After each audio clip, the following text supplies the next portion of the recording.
Audio Jungle. Airial, if I could marry her brain, it would be amazing. If you need anything technical, she is down to earth, she's fun, she's very easy to network with. Anything systems oriented, just anything web dev techie that I don't understand, Airial has swooped in and fixed. And she's my accountability bulldog. She is a queen. Anything infrastructure related. She is helpful and she helps guide and answer all your questions that you have about growing your business and networking and getting started. She gives me life. She just gives me life. Airial Reynal is your girl. Welcome to the Truck Tech Podcast with your host, Airial Reynal. I just want to marry her brain. She's a genius. What is up, Trep Tech? Trep Techie? Trep Tech lover? Trep Tech listener? Entrepreneurial technologist? What do you want to be called at this point? This is Scott Doucette. I am your co-host, and I am here with the beloved, the wonderful, and the anxious Airial Reynal. Airial, how you doing?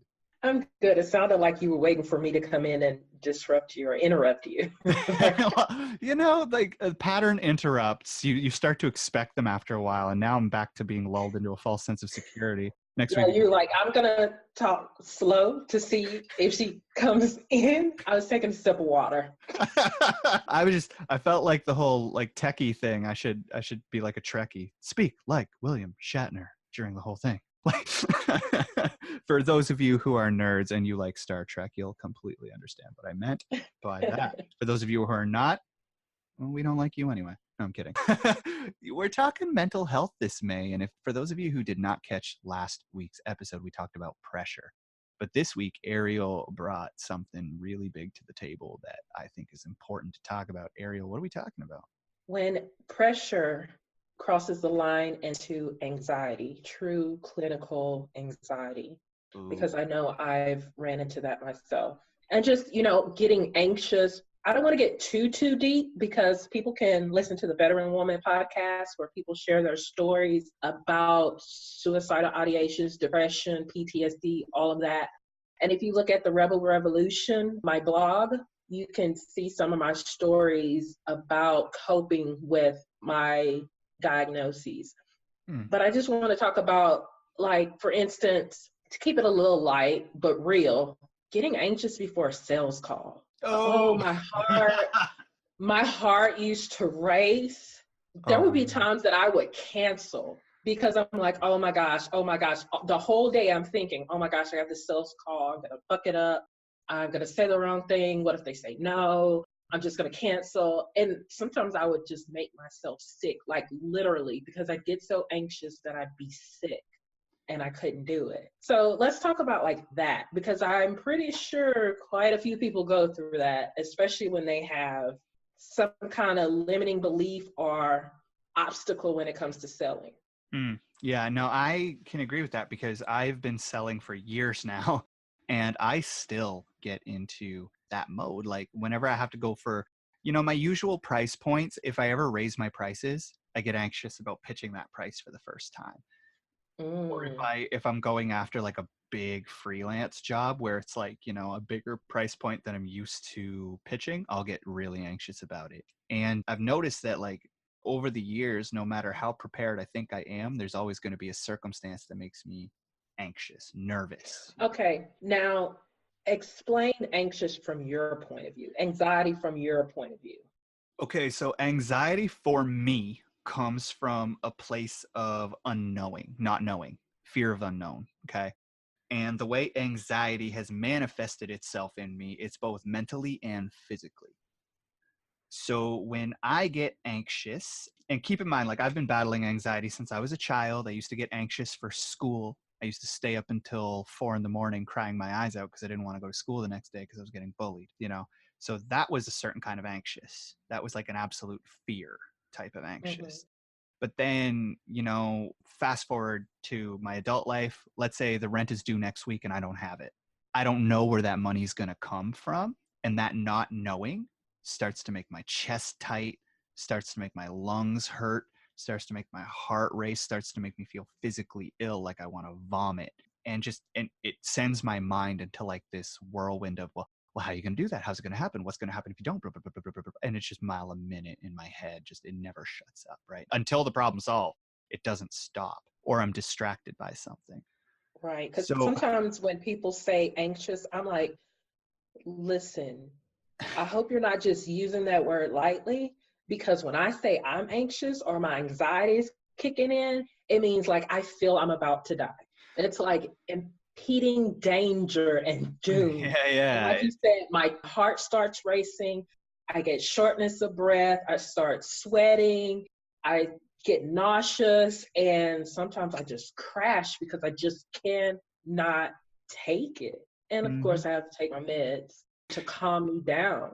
Yeah. So I just wanted to see how you were defining anxiety and being anxious, and to what level and intensity for those who are listening. Absolutely. So for those who are listening who have the diagnosis or who deal with actual anxiety, like where you have to take meds or you have those anxiety or panic attacks, you know we're coming from that place and we understand what you're talking about. We're not using it lightly. We're not like saying, oh, we get stressed out and just worry. No, it's like it manifests itself physically as well. Yeah. This isn't me just being a little nervous and calling it anxiety. I get a little nervous before getting on stage for presentations. That's not anxiety. That's just, oh my God, is this going to go well? I certainly hope so. Hey, let's go. Like that's being nervous. Being anxious, I think, is a more severe thing. It's a more serious issue than being nervous. And so, like for me, I get anxious before big sales calls, especially if there's something riding on it on the back. Like if I need this money for something, and I know that if I don't get this money, I'm going to be like out on my ass on the street, that is when you'll see real anxiety manifest for me. Yeah. And last episode, we talked about pressure, and when we feel that pressure and we start acting out of desperation, how that energy comes out. Yeah. Now, I've been there. I'm not saying I'm perfect. I've been there. And I still have times where it catches up with me. But now when I do a sales call, when I start to feel myself get anxious, I'm like, Airial, you've got this. Don't even think of it as a sales call. Don't think of asking them to hire you in that form or fashion. You're having a conversation with a new friend. You're having a conversation. You're listening to them to find out what it is they need. And then you tell them, you share with them how you can help them. And then when they say, okay, how do we make this work? How do I work with you? Then you tell them the features and benefits of your packages and services and how to work with. It's a conversation, and you're sharing because you're giving them the opportunity to work with you. You're giving them the opportunity to transform. You're giving yourself the opportunity to share your knowledge. So think of it that way instead of, I'm having a sales call and I got to go by this script. Oh my gosh, I can't do that anymore. Now, needless to say, my sales calls and my consults end up being like 2 hours, but we have a blast. Oh yeah, and I guarantee you that if you're selling a $200 product or if you're selling a $20,000 product, the level of anxiety is definitely proportionate, isn't it? It is. So that's when I talk to myself like, it doesn't matter the amount. If they want to work with me, they're going to work with me. They're going to say yes. If they say no to that one, then I can give them a different option, a different way to work with. And then we can go. But being detached from the outcome is something I really, really, really had to learn. Yes. And it's when I'm not desperate, when I detach from the outcome, and I just have that conversation. People are like, okay, I'm gonna send you. How do I send you the money? And I'm like, okay. Let me get back to you in 24 to 72 hours as I create the link and all that stuff. Yeah. And that's funny, right? You alleviate the pressure right away, and then the money comes in and you're almost surprised. You're like, what, really? Okay. No objections. You didn't say no. That's not too much. Especially I remember. Like when you're changing your prices, you're like, it's this much now. Oh, yeah. Oh, okay, that's all? Yes. Yeah. And then you're over here like, oh my God, they said yes. Yeah. And I remember talking to you before your first 10K sales pitch, and like the next day you vanished. And like I was talking to my team and I'm like, Airial had a big pitch today. I just hope she made the call. Like that's all I care about. I don't care that she missed our meeting. I don't care that she's not talking to me right now. I don't care. She's probably asleep somewhere. I hope to God she made the call. And it's because I know that if you're going to pitch 10K to someone for the first time ever, holy crap, the amount of Yeah. mindset work that has to go into that. And I was so anxious that day. Like, and it turns where I sleep. That's my way of coping. And I was just like, oh my gosh, like you said, I didn't make the meeting. I don't think I did anything else that day, but I did make that call. Oh, when you sent me that message and you're like, I made the call. Like, Yeah. I was just like, I don't care, honey, make bank. Like, and when I listened to her, what I initially thought that she wanted is not what she really needed. So I ended up quoting her a different package and stuff anyway. Even though by that time I was comfortable, I was ready to quote the 10K. And then when I actually did a dry run of a VIP weekend that following weekend, I was like, oh yeah, 10K is like nothing for what I'm offering. yeah. But I mean, it's just taking the time to give yourself that space and the reflection to find out what is going through your mind. And if you know what triggers you, set time aside for it. Because like I didn't have anything else that day after that. Yeah. And I don't think I had anything the next day either. Because I just had to breathe after going through shock. And for me, like, I don't sleep ever, period. Well, like I've been battling sleep issues since I was a little boy. Like that's just I didn't something. sleep that night either. That night before that, I could not sleep for shit. No, and you didn't. The first 3 recording sessions you and I planned, you didn't sleep before them. You ended up showing on the mic. You were like, I was up until 4, and I'm like, why? And then I realized, and then you told me like I was anxious, and I couldn't sleep, and then I remembered like 4 a.m, anxious, couldn't sleep. Where have I seen this before? You know, so I immediately understood where you were coming from, and I was like, no, as long as you can, do you need to reschedule or can you do this thing? You know, like I made sure to really tune into you there because I knew you weren't just making excuses not to jump on the mic, you know. And I still get anxious, but now like today I got up at 9 a.m. because we were scheduled to record at 10. It took me an hour to get myself together. And I was still a little bit behind time, but I was dealing with the anxiety. It wasn't bad anxiety because I know once we hit record, it flows, but I still get anxious. But yeah, the first time you had no way of knowing that either, right? So yeah, that first time was bad because we ended up rescheduling. That was bad. I was like, oh my God, why is it like I haven't done a podcast before? But this one was different because I never had a co-host. It's not a guest, so I'm not asking questions. It's like I'm putting out content and it's just overthinking things. Oh my goodness. Oh yeah, and let's face it, like one of the things about anxiety is, again, it comes from that, at least for me, it could be the same for a lot of other people. It just comes from that fear of not knowing what's going to happen next. And also limiting beliefs. Yeah, and thinking you're not gremlins like, I'm not good enough. Yeah. And now, because that's the thing that comes up for me, I'm not good enough, or who am I to whatever. Now our trick is we play that intro before we get on the mics, and that intro just pumps me fuck up. I just be like, yes, I can do this. Let's go. yeah, because your intro is a very, very clever one where it's people you've worked with propping you up and telling you like you're amazing. So when you listen to that, you're like, yes, like all these people believe in me. I believe in me. Let's do this, you know? And it's really cool and it works. And you know, like I'm going to tell a story about how I tried to cope with anxiety, and then I'm going to give some tips that I kind of developed over the years, if that's cool with you. Go ahead. So you're going to do it anyway. Pot's legal in Canada. You know, weed is legal here in our beautiful country. I'm so waiting for it to be legal everywhere in the U.S. and for federal. I'm just putting this out there. For federal, if it's not yet, so that VA doctors can prescribe it to veterans because it works. It works. You know what though, and this is my issue with it, is and people will argue with me black and blue about this, weed enthusiasts cannot agree on anything, which is fine because it's a different experience for everybody. But I tried it to deal with anxiety. I heard it was great for anxiety, and I was like, yeah, okay, I'm gonna smoke some weed and chill the fuck out. So I did. I smoked some weed and I chilled the fuck out, to the point where my chill was too chill and my give a fuck completely broke. Goes away. Yes, me too.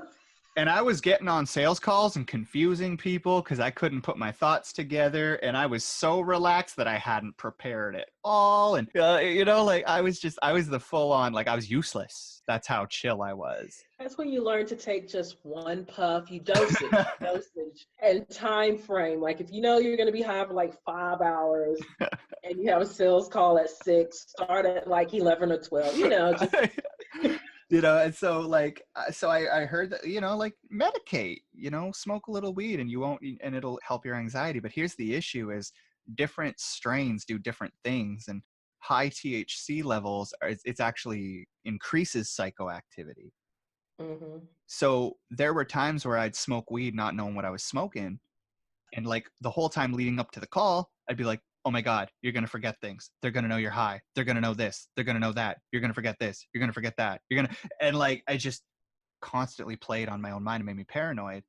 And then there were other times where I'd smoke a strain and I didn't know what it was. And it would just be like flat out like couch locked with a bag of Doritos until my call. Like haven't swallowed in 15 minutes and there's drool on my shirt.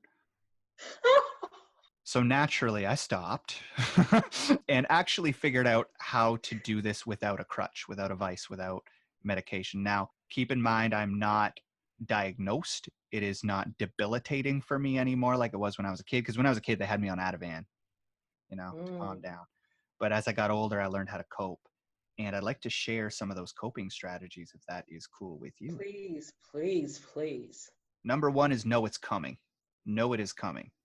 So know your triggers. Know that anxiety is going to hit you. If you've got a sales call coming up, you're going to get anxious. Prepare for it. Okay. Mm-hmm. If you know you got bills due at the end of the month, you know that as the month progresses, you're going to get more and more and more anxious. Just being aware that it's going to happen puts you in the driver's seat, because you can then realize, okay, I'm starting to lash out at people. I must be getting anxious, or I'm starting to get on this negative self-talk loop. I'm anxious, that kind of thing. So know it's coming. Number two is develop some confidence. Okay. A lot of people, especially in the sales and business aspect, if you are anxious about something, it's because you're not very confident in how it's going to pan out.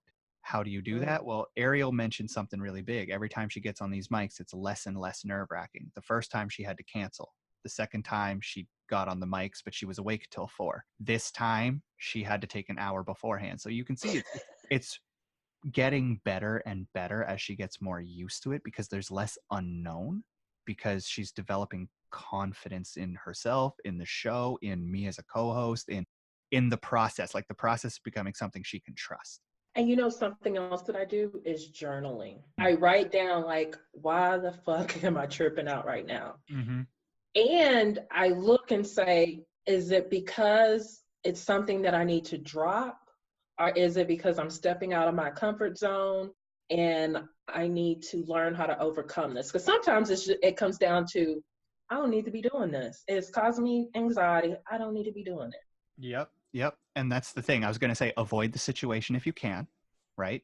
Mm-hmm. If you can't, make the situation easier on yourself. For instance, if you know full well your rent is due at the end of the month, develop a savings account and make sure you've got 1 month rent in it. Period.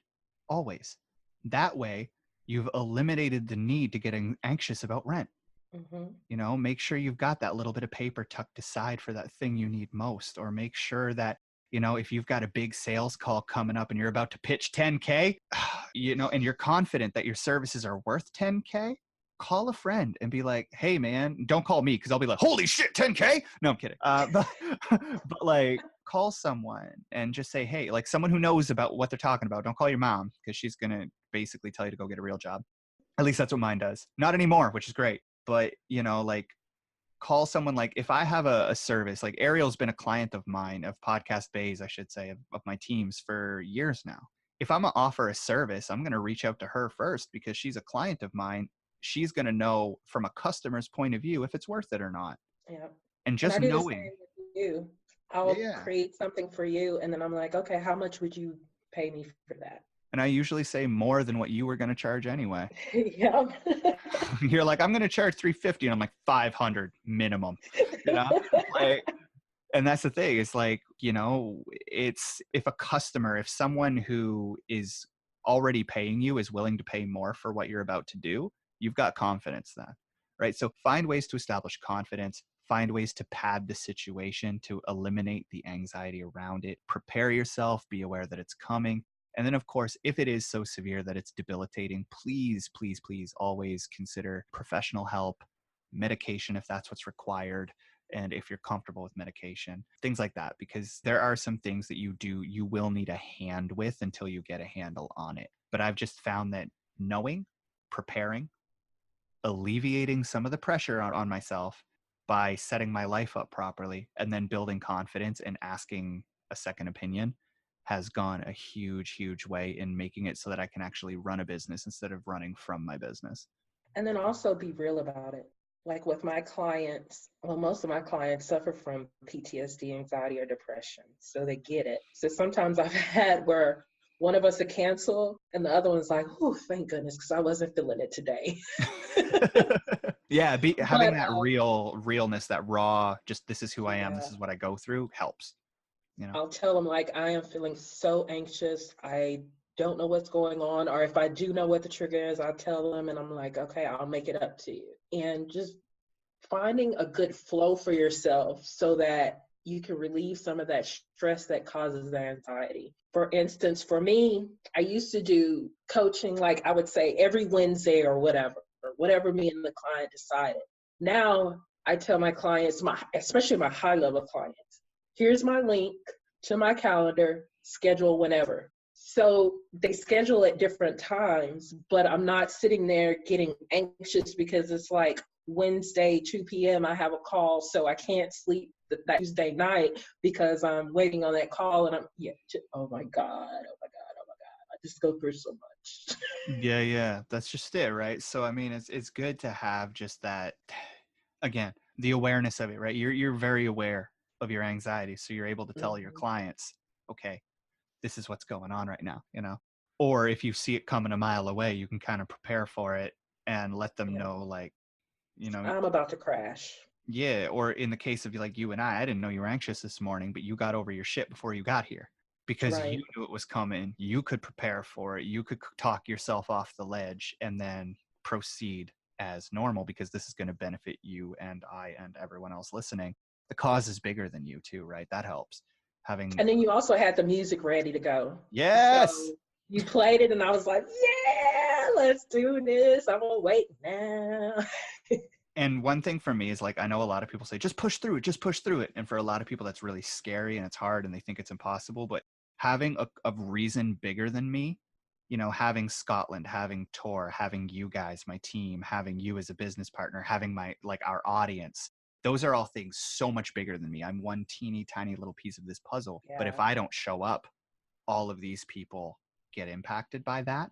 And that has helped me push through a lot of anxiety because I'll be sitting there and I'll be like, oh my God, man, you're not good enough for this. You can't do this. This is scary. What's going to happen if? And then this much louder, more authoritative voice, and it's my voice, which is weird, pops into my head and goes, no, people are counting on you. Man up. And then you hold me accountable. Even though I may not tell you about it, I'd be like, you'll text me, I'm ready. And I'm like, shit. I'm not ready yet. I'm not ready yet. No, still not ready. I'm just going to ignore him because we said 10, it's 9:15. Why the fuck is he messaging me this early? But if it gets real, if it's like real, like debilitating, which sometimes it does happen, I'll say, okay, can we back it up a little bit, 2 hours or an hour, or I'll let him know I'm feeling real anxious. I just woke up or I couldn't sleep last night. So just knowing really, really self-awareness is huge. That's the biggest thing that has helped me.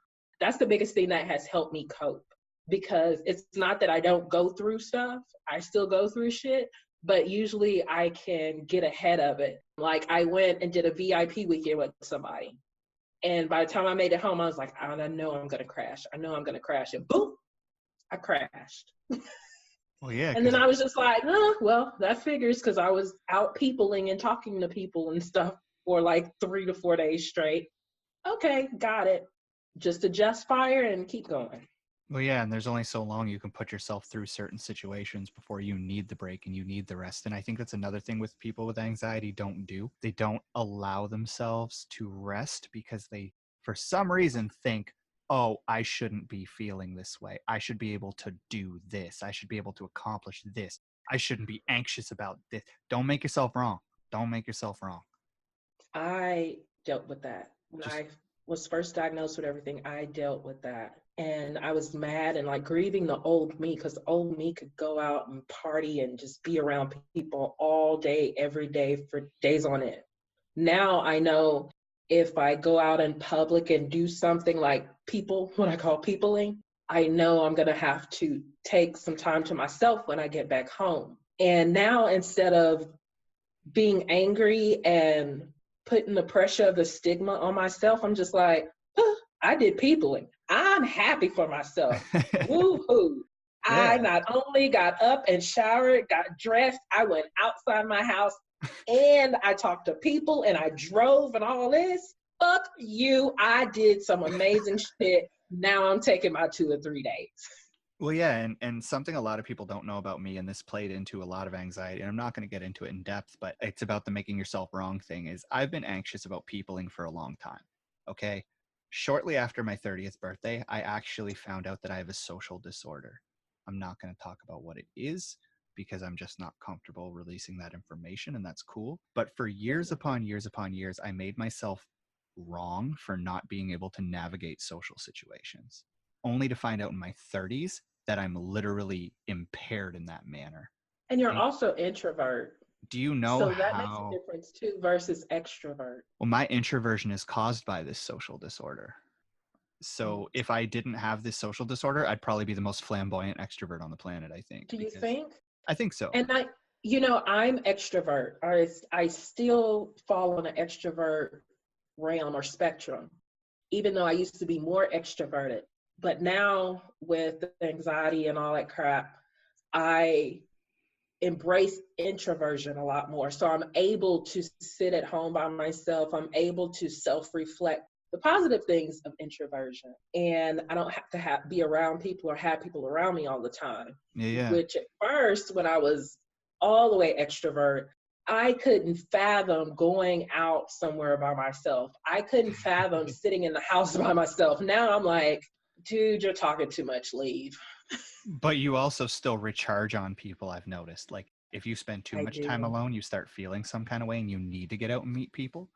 Like I do my recharging by myself 100%, right? And so what happened was for 30 years, I've made myself wrong about not being okay around small groups. Small talk makes me uncomfortable. I don't know how to put myself in your shoes, let's say, and show empathy for you if you're going through a thing. Because unless I've gone through it, I can't. I always have to take your story and reference it to a point in my life where something similar has happened to me. I have to. Drives a lot of people crazy because they're like, you're not listening to me. You're just thinking about yourself. Because you say it out loud? Yeah. My mind is Okay. my mind's not socially wired properly. And for years upon years, I was like, I should be able to talk to people. I'm dumb. Like I'm stupid. I can't figure it out. And it made me anxious. And so every time I'd have to go like do something that involved people, I'd get so scared. And then when I found this thing out, and like, again, self-awareness, knowing it's there, when I found out I had a social disorder, I was like, oh, well, shit, people are just going to have to learn to live with that. And that's another thing about being diagnosed, because I used to be so against it. But at least when you know what your diagnosis is, you're like, okay, this is how it shows up in my life. Okay, it's a part of who I am. This is my new reality. That explains a lot. So how do I continue on with it? Yeah. And that's a big thing, is like when you say self-awareness, it's like, stop making yourself wrong. Understand this is who you are. It's a part of what you're doing. And now take the steps to make it less of a grievance, less of an issue, less of an impact, less of a setback, because it is possible. Mm-hmm. And if anybody is an entrepreneur and you're struggling with, especially PTSD, anxiety, or depression, reach out to me, because most of my clientele, I think actually all of them, suffer from something of that effect, because I understand that sometimes a situation comes and they just need someone to talk to determine if it's nervousness, if it's stress, or if they're about to have a full-blown panic attack. And finding out what their self-talk is and just helping them through that process. That is one of the things that I really take seriously when it comes to working with my clients, whether I'm coaching or consulting, is overcoming or working through and past those roadblocks. I love it. I love it. So if you are battling with anxiety, depression, PTSD, and you still want to run a business, Airial has got you covered.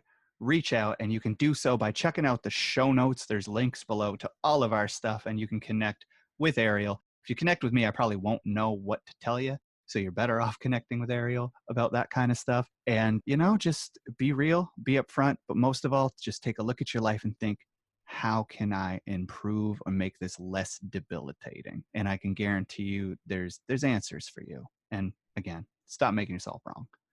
This has been fucking love the fuck out of yourself. Because I love you and you're awesome. Cheers.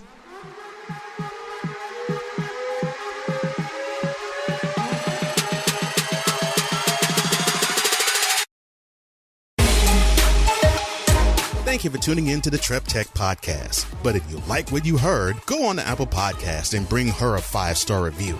And also, if you want to check out her service while she transforms mindsets, navigating entrepreneurship, leveraging technology, building relationships while bridging the gap in your business, check out TrepTechAcademy.com. That's TrepTechAcademy.com.